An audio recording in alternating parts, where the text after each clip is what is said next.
A personal point of interest for the British government, the UK's Department for International Development, UKAID, has invested over 2.5 billion shillings in the project through the Commonwealth Development Corporation, that's CDC.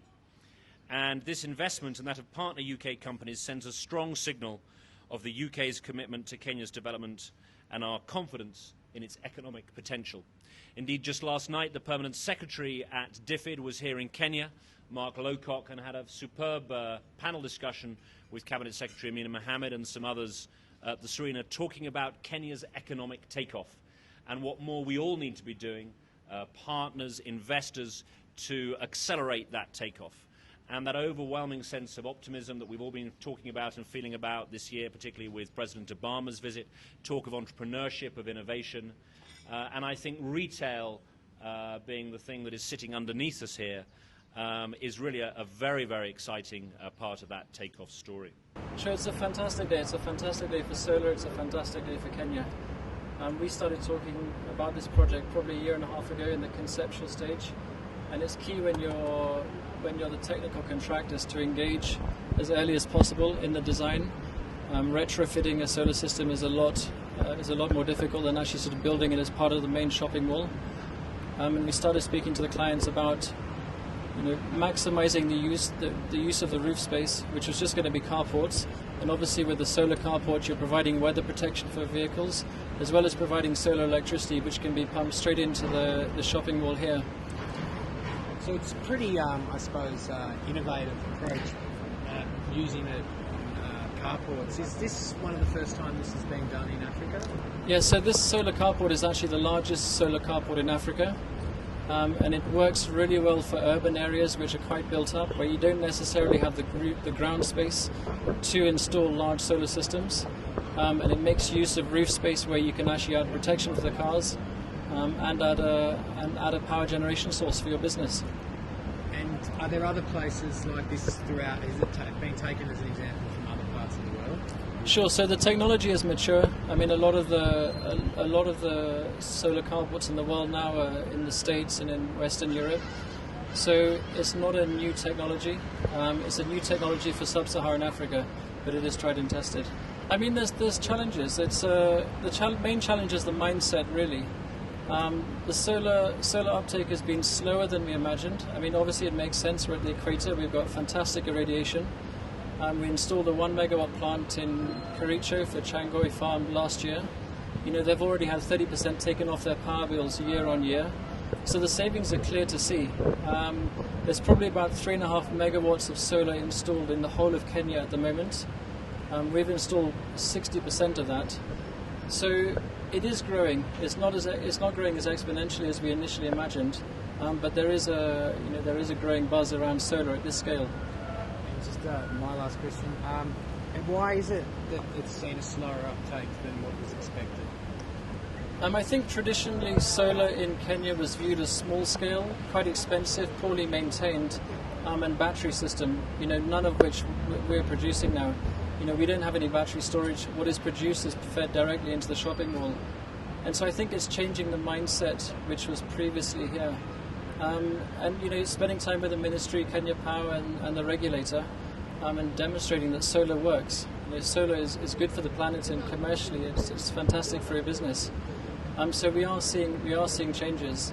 And right now we've installed on a roof, we've installed on a ground port, we've now done a solar carport. So the different technologies, we've got working solutions up and running for people to see. There is a lot of investment being made at the moment into batteries, and I think that's going to be the next. That's going to be the next technology shift, if you like, because solar is getting cheaper, it is getting more efficient, but it's gradually now. It's not exponential. Battery technology is the next one that's going to really take off. My name is James Irons. I'm the CEO of Solar Africa, and we're a business that basically brings together the parties that are necessary to make a project like this come to fruition. We essentially work with a network of technical partners, of which Solar Century are one of them. And we do this under a standardized business model, so we can basically aggregate a lot of these kinds of projects into a pool that makes them financeable, from the private sector perspective. So there are obviously a number of projects like this that are feasible, and they aren't always financeable because of the size.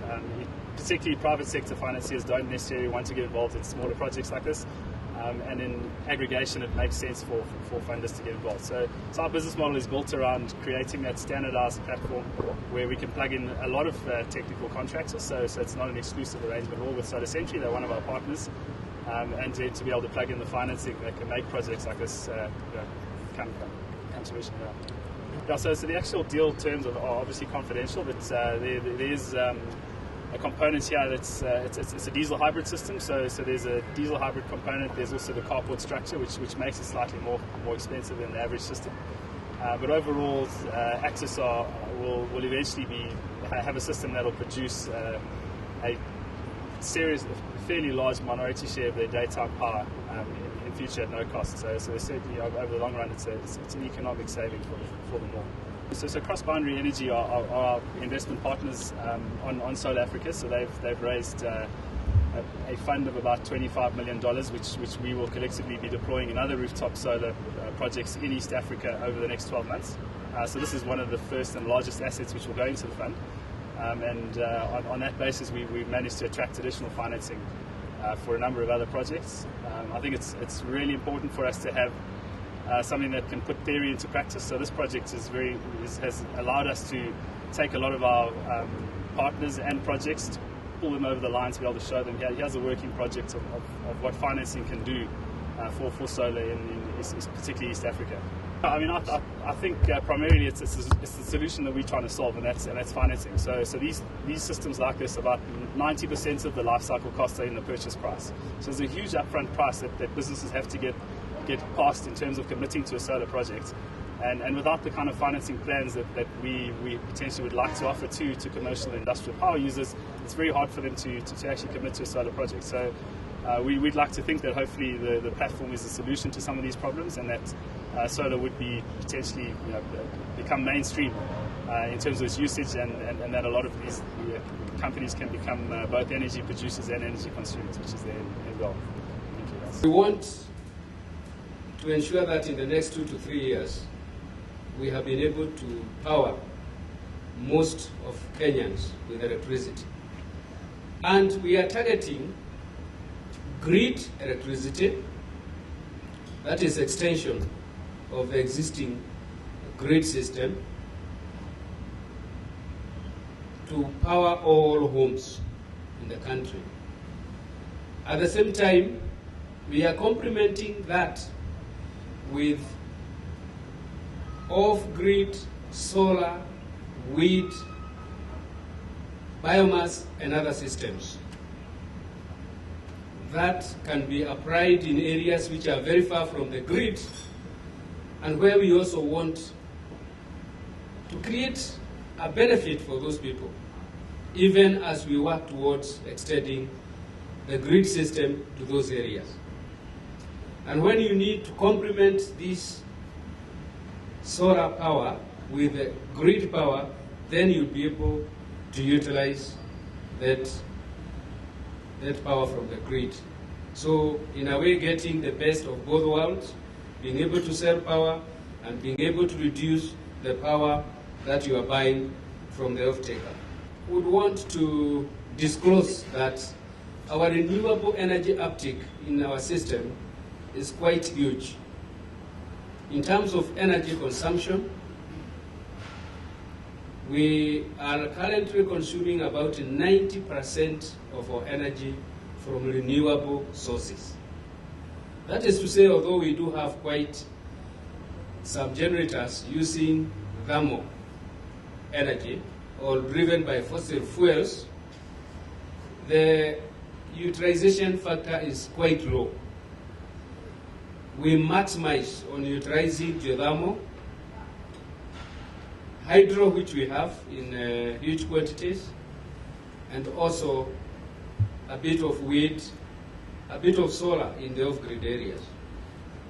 As we start now, we are already working on a line from Ethiopia to Kenya, a 500 kilovolts DC line.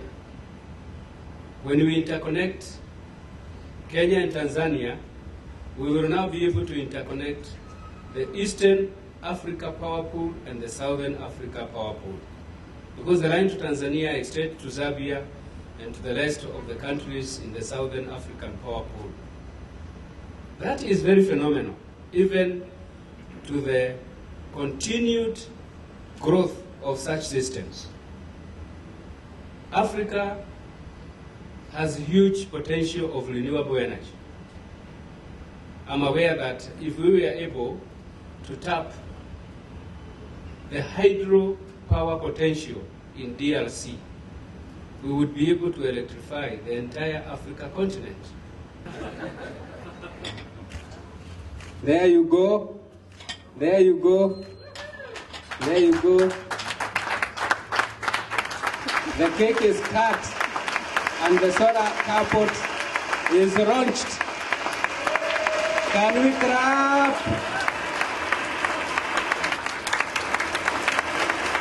Well done, well done. I can assure you that this will unlock a lot more solar plants like this. So thank you for that. Ladies and gentlemen, thank you for your patience. That concludes the events this morning.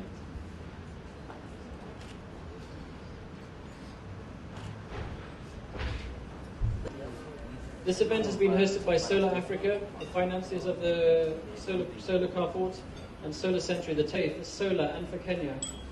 As a country, you generate when the load profile is high.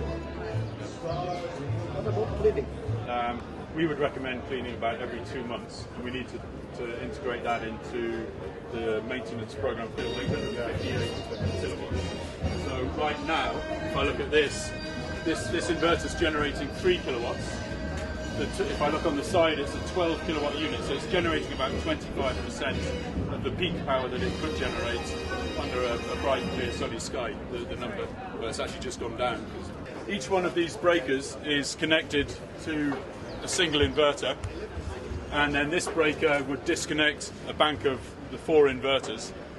This power is going down through here, under our feet, and then down into the substation to provide power into the shopping mall. Excess, and there's then negotiations with Kenya Power about selling power back into the grid. But in theory, at the moment, there is no provision. Now, the reason there's no excess is that this half of the system is still not connected because there's some commissioning work being done on the main